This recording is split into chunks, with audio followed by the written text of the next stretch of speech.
East ആഫ്രിക്കയിലെ Kenyan വനത്തിന് മുകളിലൂടെയുള്ള balloon യാത്ര കഴിഞ്ഞ് താഴെ വന്നിറങ്ങിയ സന്തോഷത്തിലാണ് ഞാൻ. എന്റെ ലോകയാത്രയിൽ മറക്കാനാകാത്തൊരു ദിവസമാണിന്ന്. കാരണം ബലൂണിൽ യാത്ര ചെയ്ത് താഴത്തെ കാഴ്ചകൾ പകർത്തണമെന്നത് എന്റെ ഏറ്റവും വലിയ ആഗ്രഹങ്ങളിലൊന്നായിരുന്നു. ഇനി ഇവിടെ നിന്ന് വന്യമൃഗങ്ങളെ കാണുന്നതിന് വണ്ടിയിൽ സഞ്ചരിക്കണം. അതുകൂടാതെ കാടിനകത്ത് തന്നെ തയ്യാറാക്കുന്ന ഭക്ഷണം കഴിക്കണം. ഇന്നത്തെ ലോക കാഴ്ചകളിൽ കെനിയൻ കാടിനുള്ളിലെ വന്യമൃഗ കാഴ്ചകളും കാടിനകത്ത് തന്നെ തയ്യാറാക്കുന്ന ഭക്ഷണവും ബലൂൺ ക്യാപ്റ്റൻ ആലന്റെ വിശേഷങ്ങളും നമുക്ക് കാണാം. ഈ ചൂരൽ തൊട്ടിലാണ് ഞങ്ങൾ 14 പേർ ചരിഞ്ഞു കിടന്നതും പിന്നെ ഉയർന്നു പറന്നപ്പോൾ എഴുന്നേറ്റതും താഴാൻ നേരം വീണ്ടും ചരിഞ്ഞു കിടന്ന് ഇടിച്ചിറങ്ങി ലാൻഡ് ചെയ്തതും. തറയിലെത്തിയ ബലൂണിന്റെ ഉള്ളിൽ നിന്നും സന്ദർശകരെല്ലാം പുറത്തിറങ്ങിക്കഴിഞ്ഞു. ഇത്രയും സമയം എന്നെയും കൊണ്ട് വാനിൽ ഉയർന്നു പറന്ന ബലൂൺ യാത്രാക്ഷീണം തീർക്കാനെന്നോണം ശാന്തമായി തറയിൽ ഒടിഞ്ഞു മടങ്ങിക്കിടക്കുകയാണ്. വീർത്ത് വലുതായി നീലാകാശത്തിൽ ഞങ്ങളെയും വഹിച്ച് ഉയർന്നു പറന്ന ബലൂൺ കാറ്റുപോയി വിശാലമായി പരന്ന് നിവർന്ന് തറയിൽ കിടക്കുന്നതിനരികെ കുറേ നേരം ഞാൻ ഇരുന്നു. ഇത്രയും സമയം ബലൂൺ നന്നായി നിയന്ത്രിക്കാൻ പെടാപ്പാടുപെട്ട ക്യാപ്റ്റൻ ആലനെ എനിക്ക് പരിചയപ്പെട്ടേ പറ്റൂ. എന്റെ ക്യാമറ സ്ട്രാപ്പ് ആകാശത്ത് വെച്ച് ചൂരൽ തൊട്ടിലിൽ ഉടക്കിയപ്പോൾ എടുത്തു തന്ന് സഹായിച്ചയാളാണ് ആലൻ. അതുകൊണ്ട് തന്നെ അദ്ദേഹത്തെ കാണാതെ പോകുന്നതും ശരിയല്ല. ഞാൻ നേരെ ആലന്റെ അടുത്തേക്ക് നടന്നു.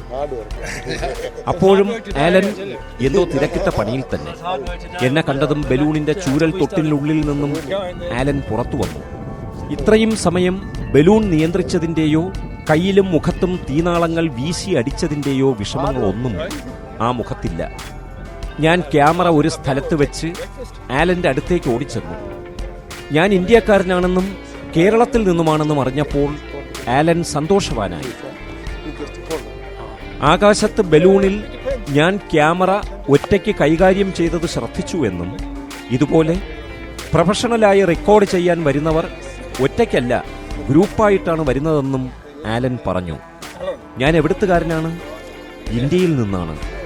ഇന്ത്യയിൽ എവിടെ? കേരളം എന്ന് ഞാൻ പറഞ്ഞപ്പോൾ ആലൻ വാചാലനായി. ആലൻ കേരളം സന്ദർശിച്ചിട്ടുണ്ട്. കേരള കാഴ്ചകൾ ആലന്റെ മനസ്സിൽ മായാതെ നിൽക്കുന്നു. ആലൻ കൂടുതൽ സ്നേഹിതനായി.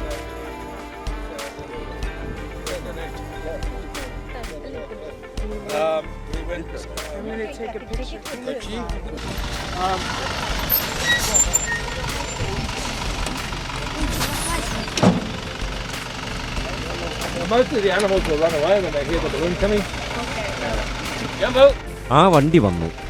ചുവന്ന യൂണിഫോം ധരിച്ച നല്ല ചുറുചുറുക്കുള്ള കെനിയൻ യുവാക്കളെയും കൊണ്ട് ആ വണ്ടി വന്നു.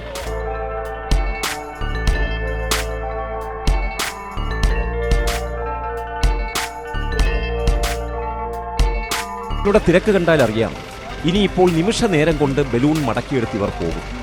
കാരണം എന്റെ ബലൂൺ രാവിലെ ഉയരാൻ മടിച്ച് പണിമുടക്കി കിടന്നപ്പോൾ ഇവരെത്തിയാണ് ഏറെ പണിപ്പെട്ട് ബലൂണിനെ ഉയർത്തി പറത്തിയത്. വന്നിറങ്ങിയ ഉടൻ തന്നെ കെനിയൻ യുവാക്കൾ തങ്ങളുടെ പണി ആരംഭിച്ചു. ബലൂൺ ഇപ്പോൾ തന്നെ വണ്ടിയിൽ കയറ്റി തിരിച്ച് യാത്ര പോകും. അകലെ റെഡ് കെനിയൻസ് വളരെ വേഗത്തിൽ ബലൂണിന്റെ ഓരോ ഭാഗങ്ങളായി അഴിച്ചു പെറുക്കിയെടുക്കുകയാണ്. മഡ ഹോട്ടലിന്റെ വണ്ടി മടക്കയാത്രയ്ക്ക് റെഡിയായി നിൽക്കുന്നുണ്ട്. വണ്ടിയുടെ നിറവും അതിന്റെ ഭാഗങ്ങളുമൊക്കെ കണ്ടാൽ വണ്ടിക്കും ഒരു ദക്ഷിണാഫ്രിക്കൻ ലുക്കുള്ളതുപോലെ തോന്നും.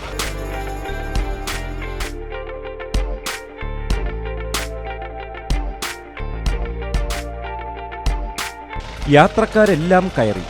മുൻ സീറ്റിൽ തന്നെ നമ്മുടെ ആലനുമുണ്ട്. ഏറ്റവും ഒടുവിലായി ഞാനും വണ്ടിയിൽ ഓടിക്കയറി.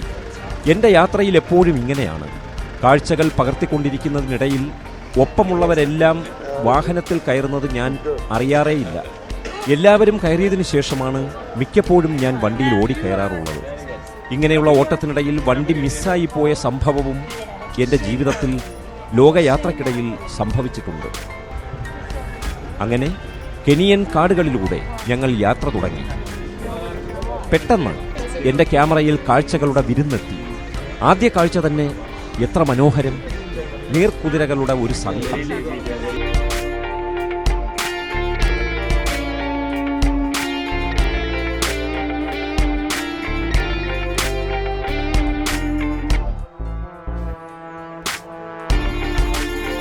ഊതി വീർപ്പിച്ച വലിയ ബലൂണുകൾ പോലെ അവ വെള്ളത്തിൽ മുങ്ങിയും പൊങ്ങിയും കിടക്കുന്നു.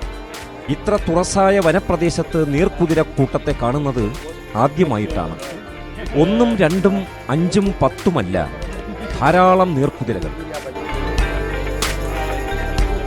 തങ്ങളുടെ തടിയൻ ശരീരവും കുഞ്ഞൻ കാലുകളും വെള്ളത്തിനടിയിൽ ഒളിപ്പിച്ചു വെച്ചുകൊണ്ട് തല മാത്രം പുറത്തു കാട്ടി അങ്ങനെ നീന്തി രസിക്കുകയാണ്. ഓളപ്പരപ്പിൽ ഒഴുകി നീങ്ങുന്ന പൊങ്ങുതടികൾ പോലെ. ചില കമിതാക്കളാകട്ടെ ഓളപ്പരപ്പിൽ മുട്ടി ഉരുമ്മിയും കെട്ടിപ്പിടിച്ചും പരസ്പരം സ്വപ്നങ്ങൾ പങ്കുവയ്ക്കുന്ന തിരക്കിലാണ്.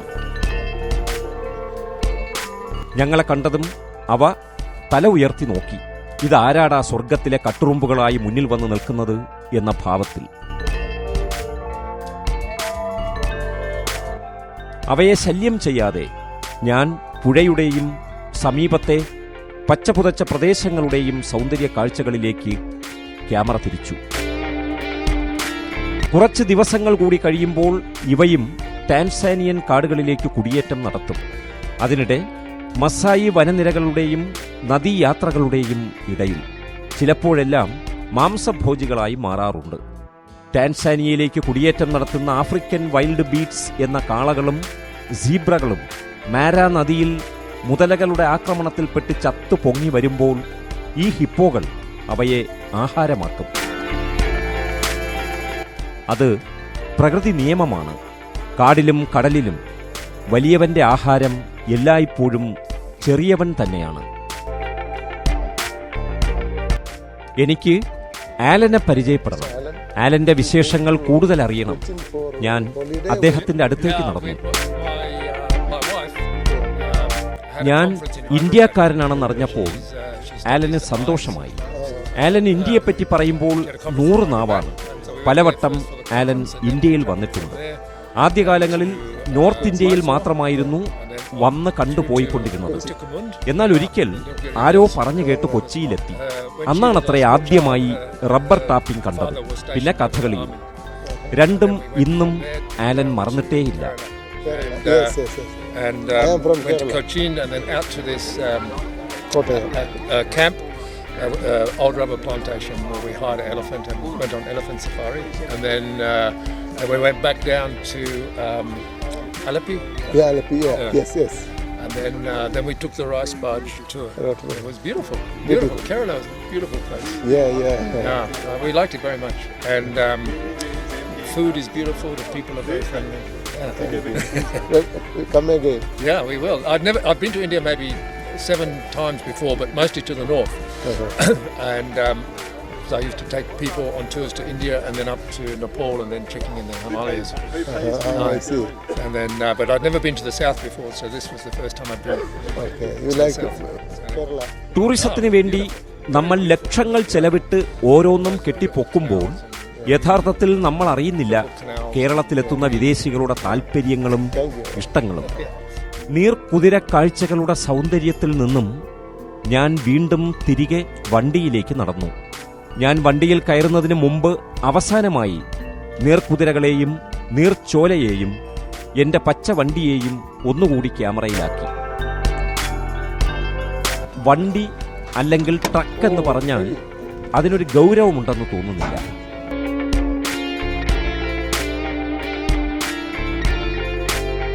സത്യത്തിൽ കാട്ടിനുള്ളിലെ ഒരു കാട്ടുപോത്തിനെ പോലെയാണ് ഈ ട്രക്ക്. ആകെ ഒരു പേടിപ്പിക്കുന്ന നിറവും രൂപവും.